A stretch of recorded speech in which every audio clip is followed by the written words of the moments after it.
Oopsie daisy. Sorry, I hope the screen wasn't dark for too long. But yeah, so that was some more stock footage from the Coronet library. And I'm Skip Alzheimer, and this is the AV Geeks Lunchtime streaming show. That stock footage is silent, but is beautiful Kodachrome, so I'm happy that we got to show it.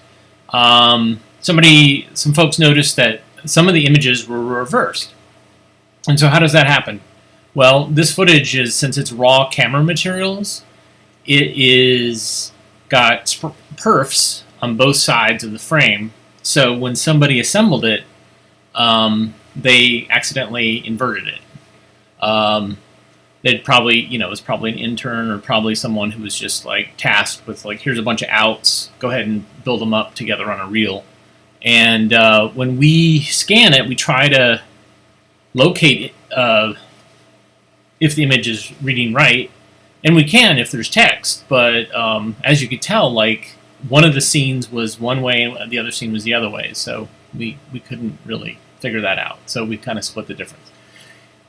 Anyhow, it's Tuesday, and we got a lot of films to watch. Yesterday was great. I realized we watched a bunch of films I had never seen before, so I was really excited to kind of do that. This next film is actually on the telecine. It's called Helicopter Helpers. Enjoy.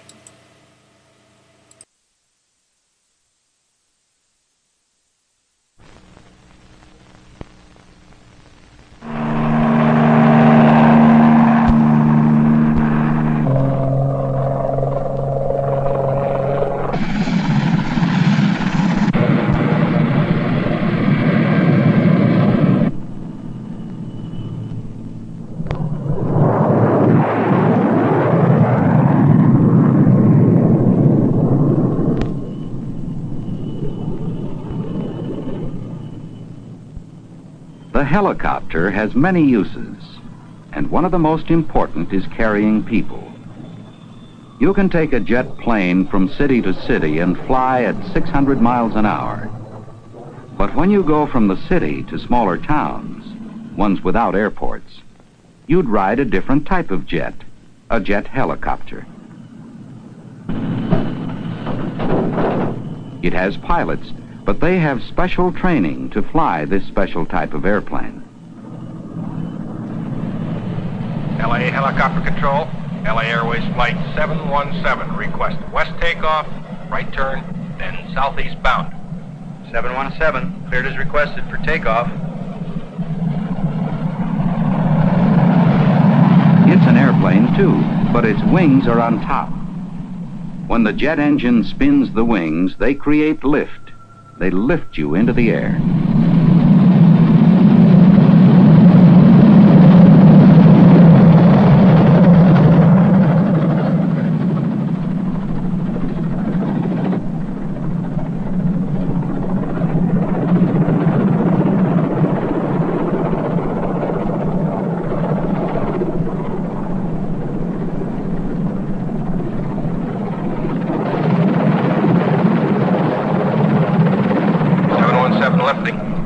Roger. Once you leap into the air, you fly like the birds do, directly from one point to another. Other planes use long runways and slowly climb and turn. But this helicopter is a bus that flies, moving right out over the crowded roads, above the traffic and stoplights. The pilots look down on the roads and are able to radio warnings of accidents or traffic jams. But there are many other kinds of helicopters helping today. The sheriff and the police use them as flying patrol cars. Suppose you were taking a walk in the desert. It can be fun with odd-looking plants, many unusual things. But the fun could end suddenly when you turn around and there's no one there. You're alone, lost. Your dad could probably follow your trail, but that's slow. There is a quicker way.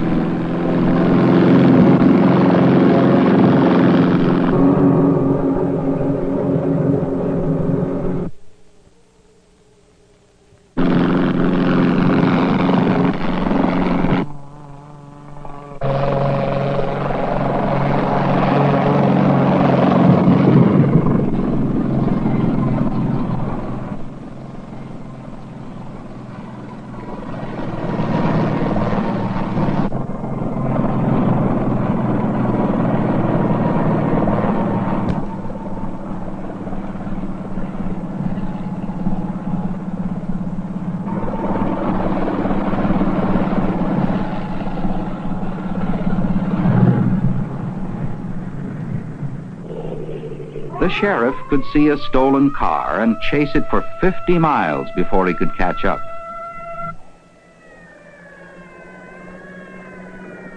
But he can radio ahead to the new kind of patrol car, have it race ahead and block the way, bringing the chase to a quick halt.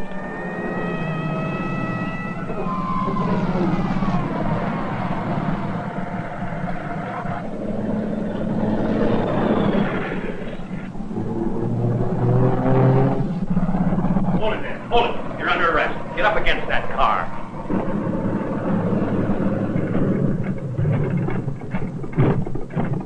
Oil field workers usually drive their cars out to the oil well when they go to work. But sometimes they have to take a taxi.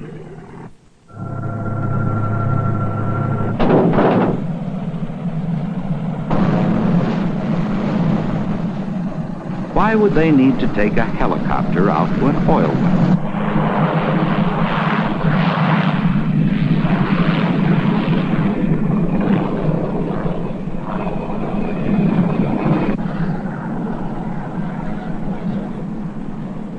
When your oil well is 50 or 60 miles out at sea, the only way to get to work quickly is by helicopter, by whirlybird.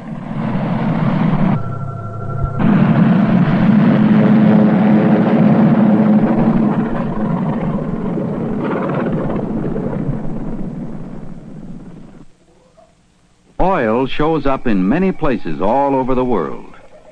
There is a pool of it under this swampy South American jungle. But there are no roads to bring in drilling tools. The mud is deep and thick. How do the oil drillers move in with all their heavy equipment? This 12-ton bulldozer was flown in piece by piece.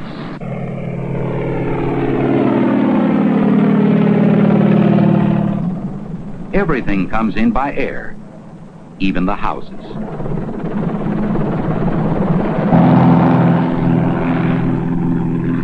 Sheep ranchers have a new way of getting around their range, too. Strays that get lost can be picked up and brought back to the herd.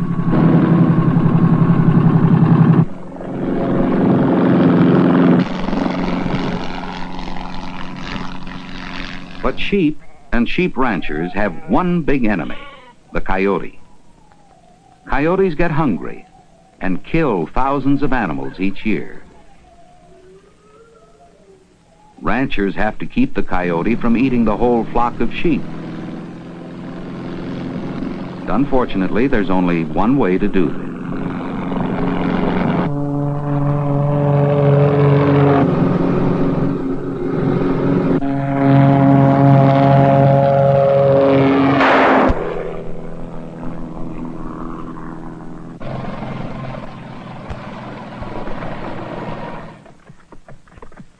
If you have ever dreamed of being a cowboy, you'd better take riding lessons and flying lessons. The new cowboy rides up over the cattle. And when roundup time comes, he's the one who gathers the herd and moves them toward the corral.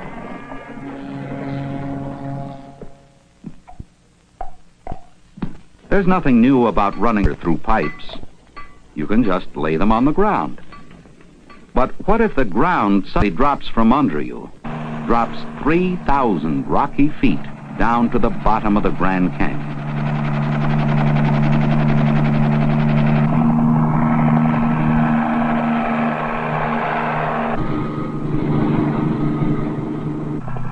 How do you get the people, the pipes, and the tools down to the bottom?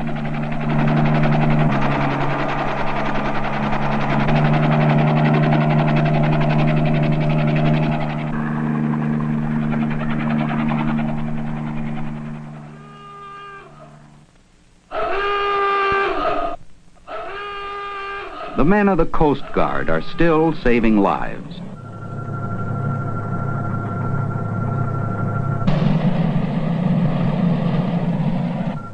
They still use boats. But now some of their boats fly.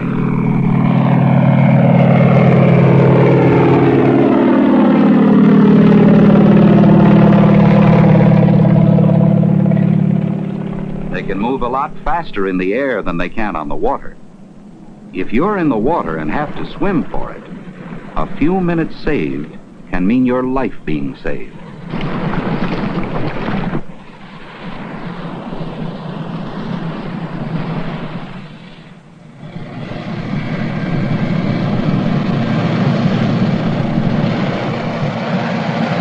The helicopter has only been in use for a few years, but it's become a bus taking people from the city to the towns. And it's become a taxi, taking government leaders to their meetings. But it does more than just carry people and packages. Every day a new job comes up for the whirlybird. Newer helicopters are being built to carry more and fly faster than ever before. What do you think the helicopter will do next?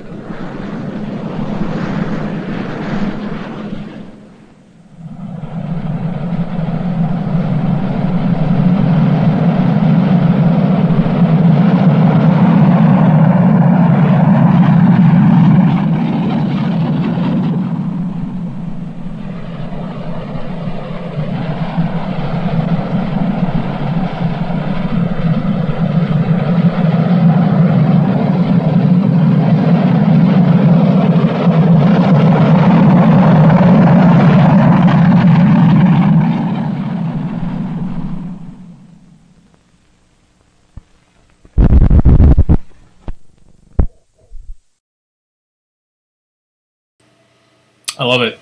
Such a good film. Lots of wonderful late '60s footage, and I think that at that point the idea was that there was going to be more helicopter air travel, commercial air travel, and I think that didn't happen for the most part. I think that I'm not sure why, but I think.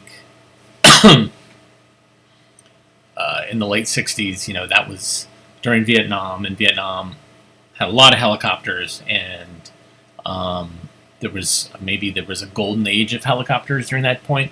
I mean, I'm not sure what it is. I'm really just kind of pulling that out of my butt because I don't know. Here's a great film I got on eBay. It's actually part 2 of a film, or part 3 of a film that I have about communism. And this is Communism, What Can We Do About It?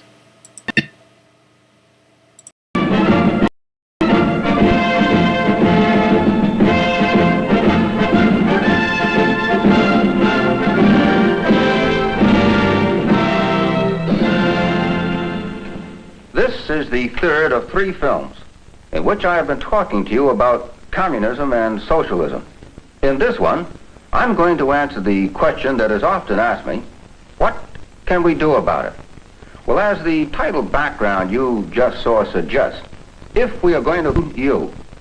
Now, I say that because so many good people say to me, well, I'm just an ordinary person, living an ordinary life. I don't even know any communists. What can I do? Well, maybe that's what you're thinking right now. I hope so.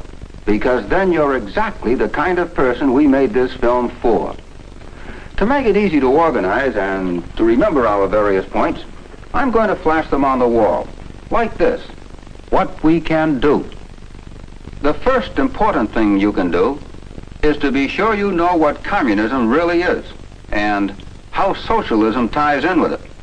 In other words, know your enemy. Above all, get understanding.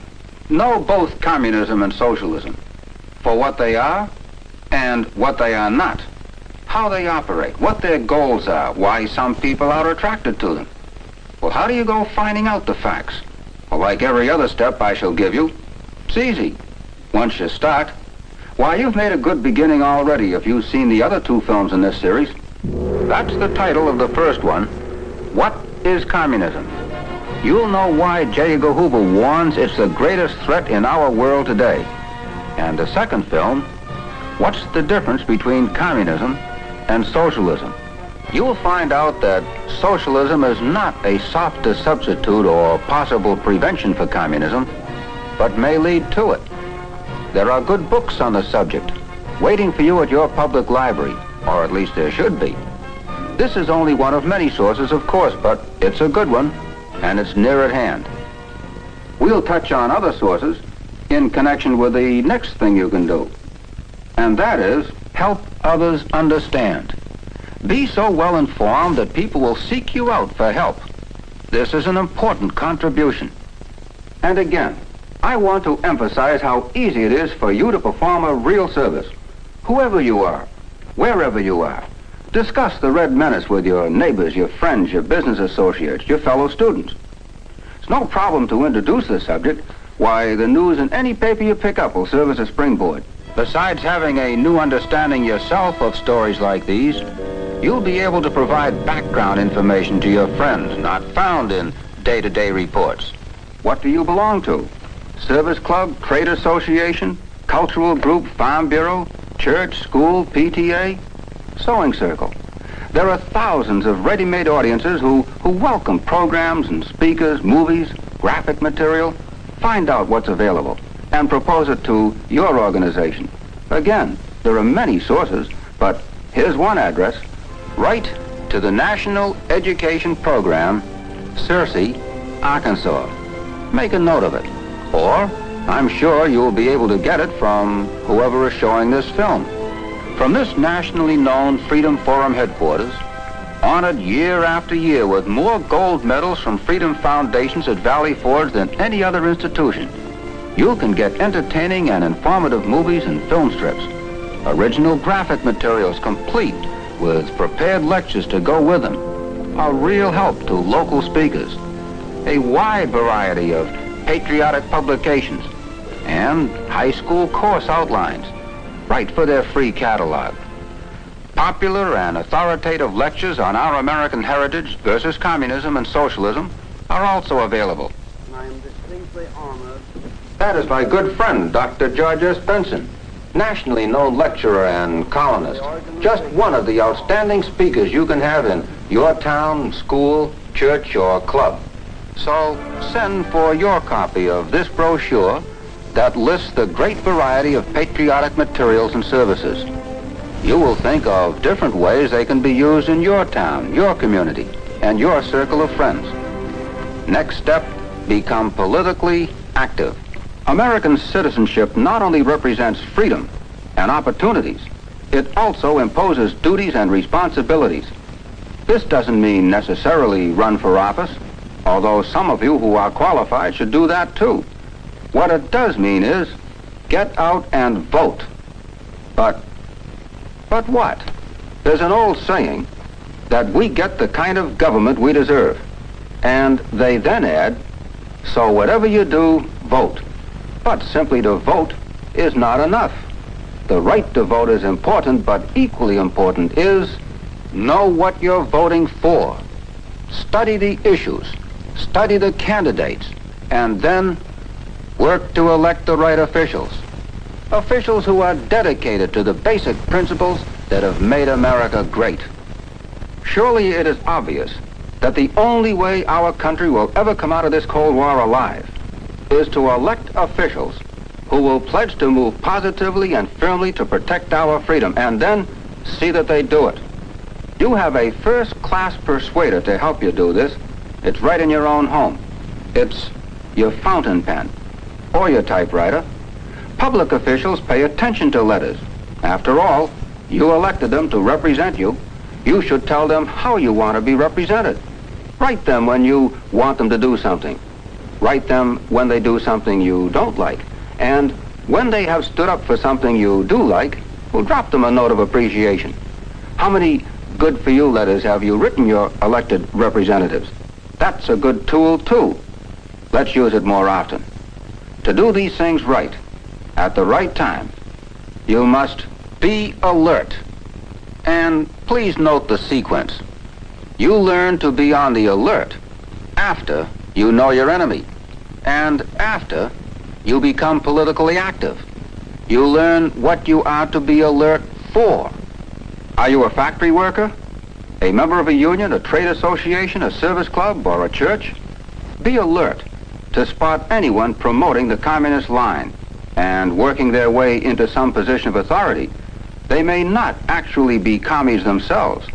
They may not even be fellow travelers. They may be only communist dupes, but they are dangerous. Are you a student or a teacher? Well, write to your congressman for a copy of J. Edgar Hoover's report, Communist Target Youth. See how, on direct orders from Moscow, the party is in a drive to get communist speakers into our colleges and universities, taking advantage of American academic freedom and the students' naturally inquiring minds. Their aim is to preach revolutionary tactics and change peaceful campuses into scenes like this. The communist-incited student riots in San Francisco. Communist agents make more progress where they can first make trouble. Once you understand the commie line, you can readily recognize it when it appears. The one spreading it may not be a party member himself. He may even be someone who doesn't know he is being used. One of their many tricks is to get you to agitate against something. So you see, there are things for you to do, and there are things not to do. Be on the alert to circumvent subversive activity of any kind wherever you encounter it, but, and this is also important, leave the communist hunting itself to the FBI. They are trained in this sort of thing. They appreciate any facts you can give them, but please let them do the investigating. And one thing more, let's not call anyone a communist just because he happens to disagree with us. And be doubly alert when the communists start hunting you. That's right. No matter who you are, you have your own circle of influence. So the commies want you. They have a variety of approaches. Any one of them may sound reasonable, even commendable. Just don't ever agree to join any committee, or support any cause, or sign any petition, or allow your name to be used in any manner until you know the whole story, who's behind it, what their real objectives are. For instance, not long ago I picked up a pamphlet, and here I find a long bitter blast against our Internal Security Act. Glanced through the list of names, and I was shocked to see some of these names. I can well imagine how they were obtained. One day, a telephone rang.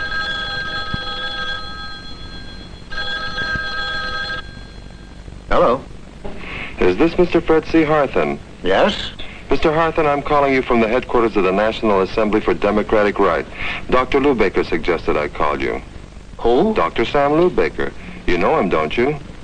Oh, yes, certainly. We are organizing a list of sponsors. We'd like to use your name. Besides Dr. Lubaker, our backers include Leonard Ricks, B.J. Merkel, What did you say the committee was? the National Assembly for Democratic Rights. I'm sure you're for free speech, free press, freedom of worship. Oh, yes. Fine, thank you, of course. Mr. Harthen. I'll give Dr. Lubaker your regards, if I may. Goodbye. Just like that, huh? But he already had Lubaker, Ricks, Merkel. And now he has you. And will get more with your name. You have all signed for one of the notorious communist fronts, cited by the House Committee on Un-American Activities as using the Bill of Rights plea to attack our Internal Security Act. Don't let the communists use you. Please, don't be a dupe. Anyway, that's the way I wrote it in my notes. You know, even my secretary can't always read my handwriting. And so when she typed it, it came out, please, don't be a dope. And you know, her word's pretty good too. Well now, in summary, this is what you can do. Know your enemy. Help others understand. Become politically active. Get out and vote, but know what you are voting for. Work to elect the right officials. Be alert. There are many things to do. And there are things not to do. And to that list, I am going to add one more. Be constant. Perhaps this is the most difficult of all. And often, it's the most important. The other night, I was rereading a letter dated 1900 years ago. A man named Paul was writing to some of his friends in Galatia. But the exhortation is just as apt today. Let us not be weary in well-doing, for in due season we shall reap if we faint not. I believe that. I believe something else too. And to those of you of similar belief, in closing I would say, at least once each day, we should pray for guidance in living up to our mission as a child of God and our duties as an American citizen. That too, we can do. Will you join me?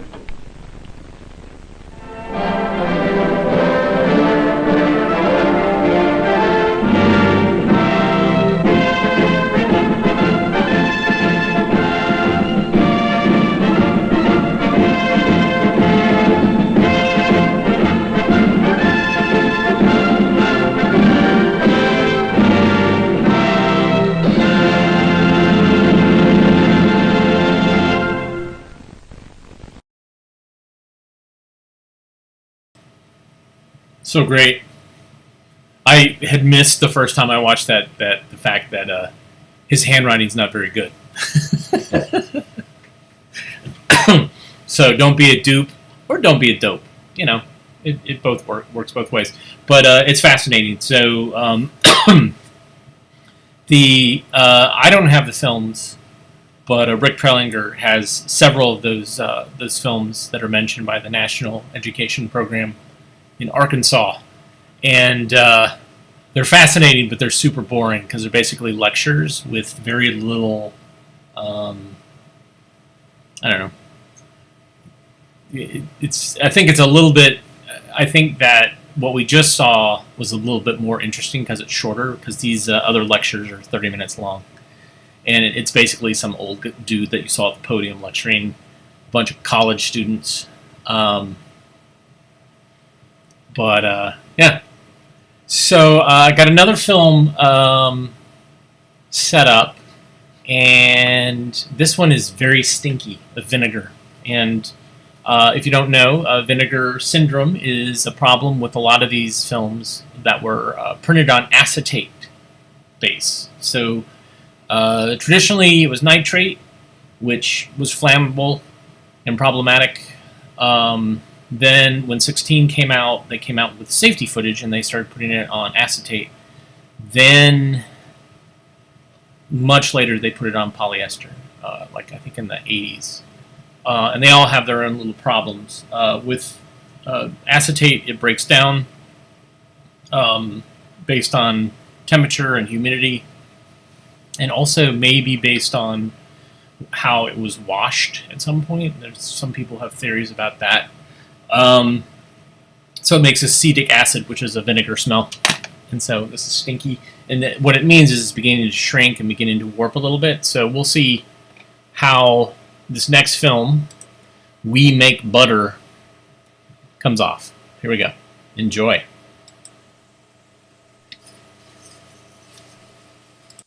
And see how butter is made? Well, this is the story.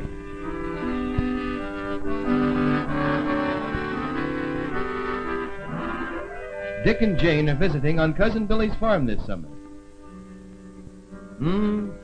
That fresh country air makes them hungry in the middle of the morning. But Aunt Ruth, Billy's mother, knows what boys and girls like. Yes, indeed.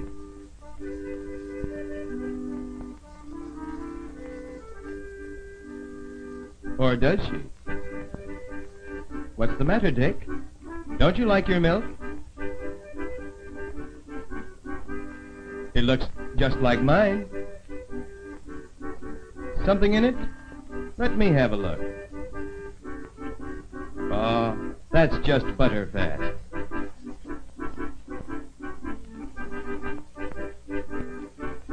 Oh, it is not butter.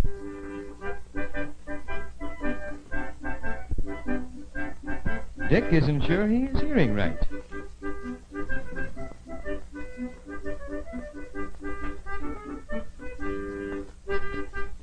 That's right. It's good thick cream. You make butter out of it. And it's good for you, too.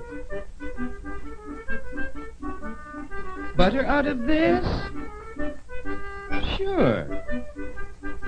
Billy knows where butter comes from. Drink your milk and he'll show you.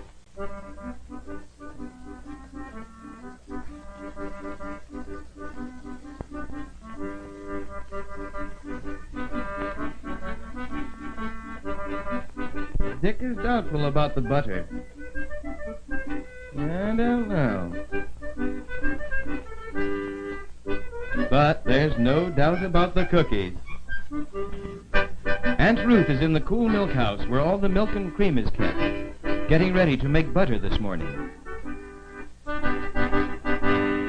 Billy brings his cousins in to see how we make butter.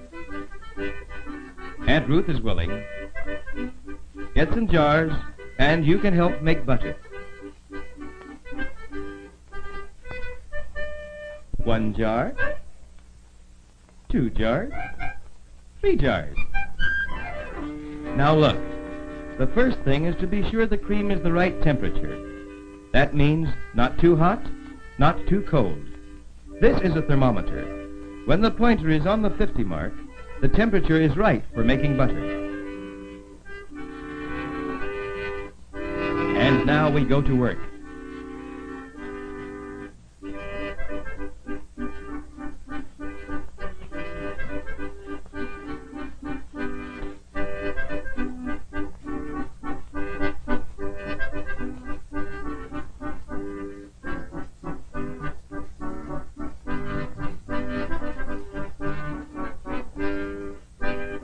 It is the cream that is used to make the butter.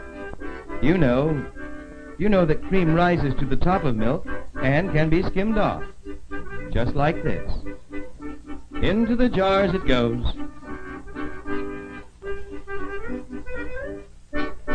All ready.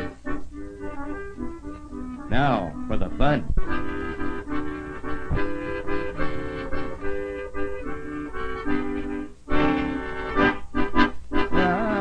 Dumpty, dumpty, dum. Hi-ho, the cherry-ho, the farmer in the dell. The farmer takes a wife, the farmer takes a wife. Hi-ho, the cherry-ho, the farmer takes a wife. That's it. Just look at Billy. Ah, yes. And look at Dickie. Shake that milk. That, uh-oh. Are we getting tired already? No, not yet, butter makers. It will take a little more shaking. See? Now shake it. That's it. Aunt Ruth, come quick. See those yellow lumps in Jane's jar? Yes, indeed. That is butter. See that? Gold, rich butter.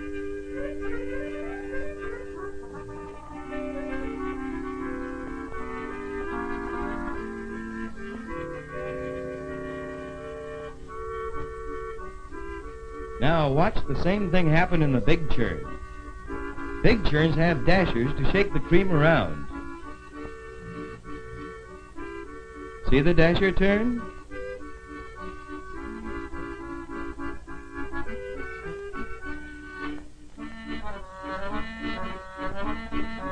Aunt Ruth churns the butter round and round and round.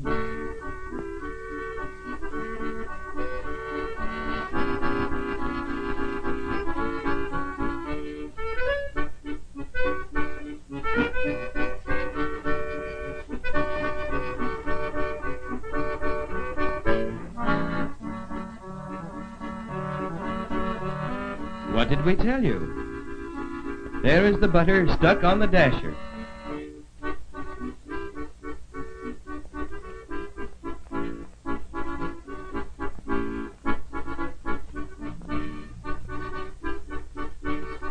And Aunt Ruth takes the nice rich gold butter out of the big churn.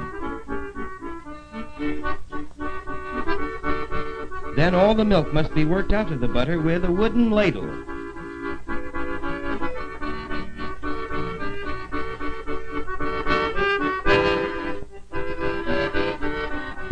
And now the butter is washed with clear, cold water, working it with the ladle so no tiny bit of milk is left to make the butter spoil.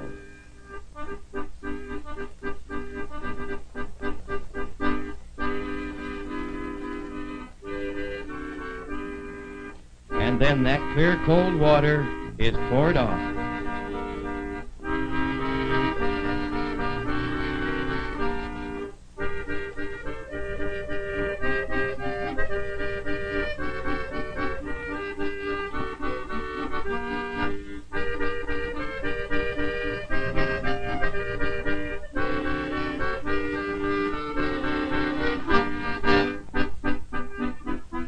Is that milk left in the jar? Yes, that is called buttermilk. Some people like to drink it. So Dick tries it.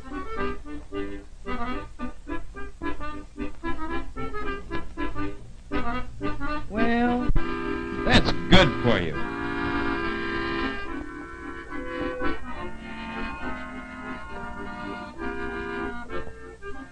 And now what next?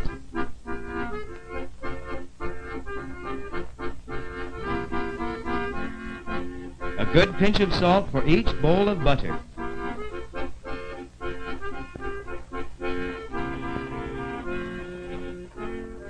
Yes, a pinch of salt for each bowl of butter, except one. Why no salt in that one?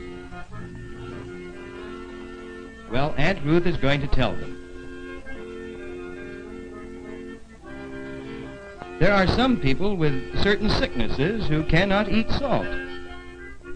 So a little butter is sent to market with no salt, and is called sweet butter. And then Dickie begins to understand.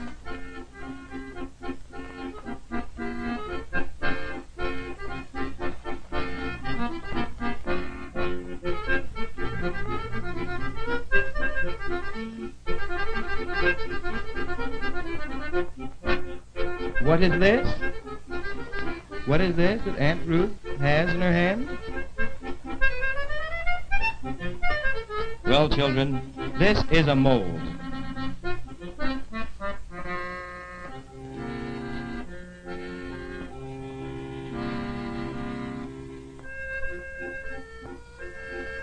Now Aunt Ruth takes all of the butter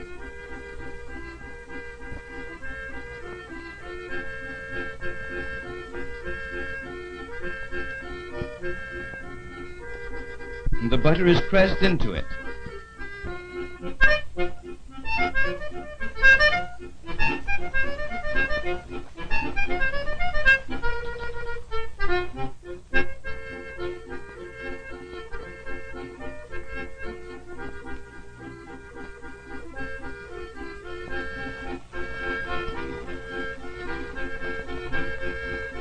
And it comes out set in a square, ready for market at last.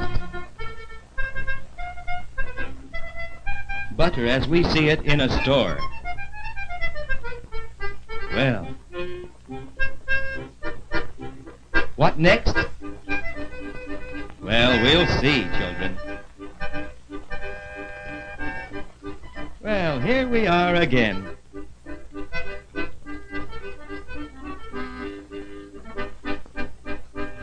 Look at that nice gold butter on that bread. Whoops! We eat it, of course.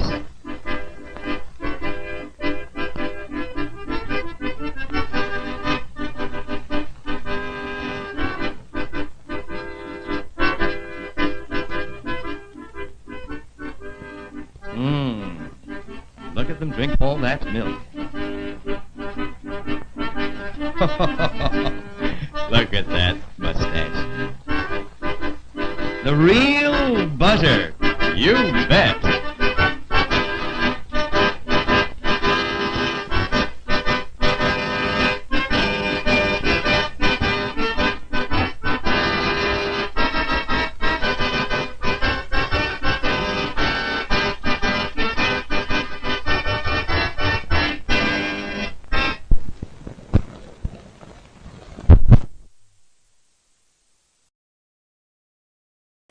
That was so great.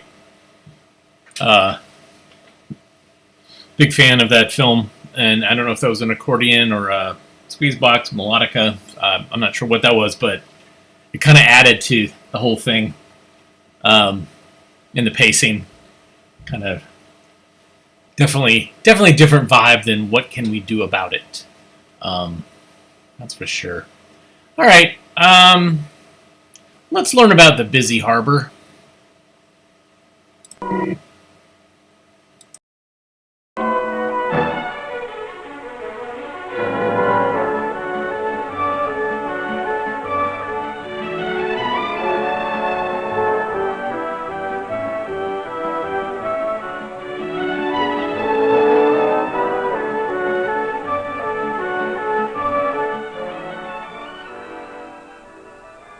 Ted and Maria are visiting their good friend, Captain McKay. He lives in a city along the ocean, a city built around a harbor. We could see how big the harbor is if we were in an airplane. A harbor is a sheltered place with calm water, where boats are safe from bad weather. Most harbors have long piers built out into the water. At these piers, boats are kept or docked when they come into the harbor to be loaded or unloaded. Captain McKay and his friends decide to look at the fishing boats that are docked at this pier. Fishermen are busy unloading fish from their boats. These are halibut, which fishermen have caught far out beyond the harbor in the open sea.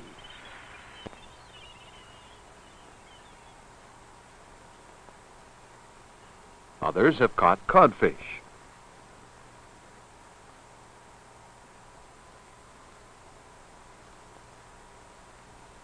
Some of these fish will be sold for food in stores near the harbor. Some will be sent to other cities. Leaving the pier where fishing boats are docked, they walk toward another pier nearby. This is a small, sturdy tugboat. Captain McKay can tell Ted and Maria about tugboats because he is a tugboat captain himself. He explains how tugboats are built to push or pull other boats through the water harbor. This tugboat is pushing a barge. Barges are long, flat boats that have to be pushed or pulled because they have no engines. Barges are used to carry heavy loads. This kind of boat, called a sea train, carries a very heavy load of railway freight cars. Sea trains, barges, and tugboats are some of the many kinds of boats that are busy doing work in the harbor. Captain McKay suggests that they look at more of the busy harbor. At one pier, a large ship, a freighter, is docked. There are several long poles called... One boom is lifting freight or cargo from the ship. The boom is lowering a crate to workers called longshoremen, who are loading it into a railroad car on the pier. From other freighters or cargo ships, more cargo from other lands is being unloaded. Bags of cinnamon from faraway Indonesia. Heavy rolls of wire from Germany. These kinds of cargo, and many more, come by ship to the harbor from other lands. Here are bananas from Ecuador in plastic bags. They are being loaded on to carry them to other American cities. Cargo on the pier is moved by trucks of many kinds and sizes. This small truck is lifting bundles of burlap cloth. It is being carried into a huge building called a warehouse, built along the center of the pier. Inside this warehouse, trucks stack the cargo in neat piles. Other trucks are taking products out of the warehouse to be loaded on ships. These bags of flour are being sent from the United States to harbors in other lands. Other kinds of cargo, too, are being readied for loading. These crates of apples soon will be shipped to other harbors across the sea. The owner of the apples, Mr. Larson, is on the pier this morning. He's a good friend of Captain McKay's, and he's happy to meet Ted and Maria. He has something they might like. Ripe red apples. Mr. Larson has business in the warehouse this morning, but he's glad he could talk to Captain McKay and his young friends. Apples are one kind of cargo that they'll surely remember. Lumber is still another kind of cargo sent to other lands. A powerful machine called a crane is lifting lumber and piling it in large stacks aboard this ship. Most piers have cranes to help to load and unload ships. Other kinds of cargo are loaded in different ways. This big pipe pours a steady stream of wheat into a cargo ship. Grain from America is shipped to many countries of the world. Captain McKay explains that all day long, and sometimes even at night, cargo ships move in and out of the harbor, bringing goods to America from other lands, taking goods from America to other lands. Of course, ships can't run at all without sailors. Sailors who work on ships which cross the ocean get to visit harbors in many countries. Sailors learn many things about other lands and the people who live in them. Ted thinks he might like to be a sailor someday. Let's look at a ship that has a big crew of sailors. It's a large passenger ship. It carries people across the wide ocean. On the pier are men who have the job of making sure that everything is ready for the arrival of the ship and its passengers. Tugboats carefully guide the big ship to the pier. Long ropes are tossed from the ship to men who will tie the ship to the pier. Then the gangway, a kind of movable stairway, is lowered from the ship, and passengers start to come ashore.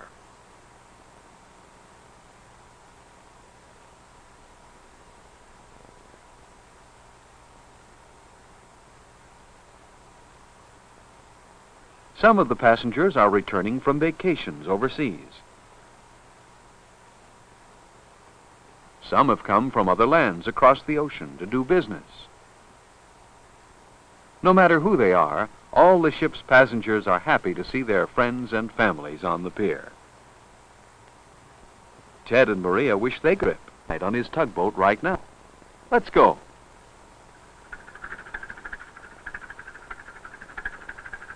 One of the men in Captain McKay's crew helps Ted and Maria aboard.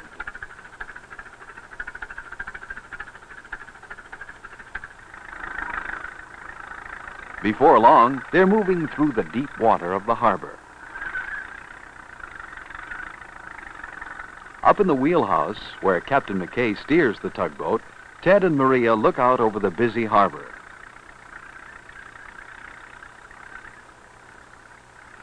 Behind the boat, they can see a wake, a trail of water churned up by the tug's propeller. From the wheelhouse, they can see many boats moving about. There's a Coast Guard boat. Coast Guard boats patrol the harbor day and night, making sure that ships and cargo are safe. And there's a dredge. Dredges take mud from the harbor deep enough for big ships to come safely in. Farther out, toward the open sea, is a low stone wall called a breakwater. It protects the harbor from high waves. On a rocky point of the shore stands a lighthouse. The bright light at the top of the lighthouse warns boats coming into the harbor of dangerous rocks below. This kind of floating marker, called a bell buoy, also warns of rocks and shallow water. Ted and Maria have learned many things today, and they're having fun on their tugboat ride through the harbor.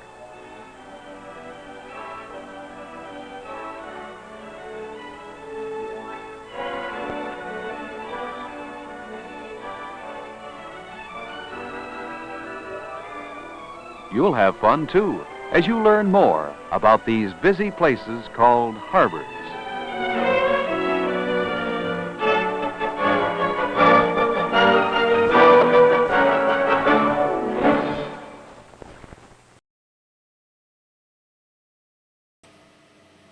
Such jaunty music at the end. Really great. That's one of the things I miss about, because of the pandemic, is traveling and seeing harbors. Like Raleigh, North Carolina has no bodies of water that require harbors, but I used to visit like Baltimore and Philadelphia and New York City and all these places that had awesome harbors. And just seeing all the equipment and machinery, the cranes, the shipping containers, all that stuff is really just fascinating to me. It's all logistics stuff. So, thanks for joining us today. If you like what you saw, you can certainly buy us coffee. Coffee is a wonderful way to keep our our nervous system going. Just keep it pumping. And so there's a link to do that right there. Also, please like and subscribe and share and comment and tell your friends and your family. That's one of the things we like is to do this and have lots of eyeballs watching.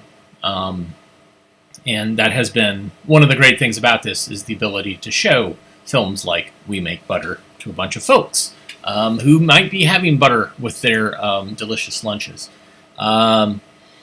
Another thing you can do is go to avgeeks.com. We have other films on there, thousands, literally thousands of other films up there. And there's also DVDs that you can purchase. So thanks so much. We hope to see you again tomorrow, 1 o'clock. As always, we look inside the film can and it tells us to please rewind and to love each other with a little smiley face. So thank you, and we will have a good rest of your day, and we will see you soon. Take care.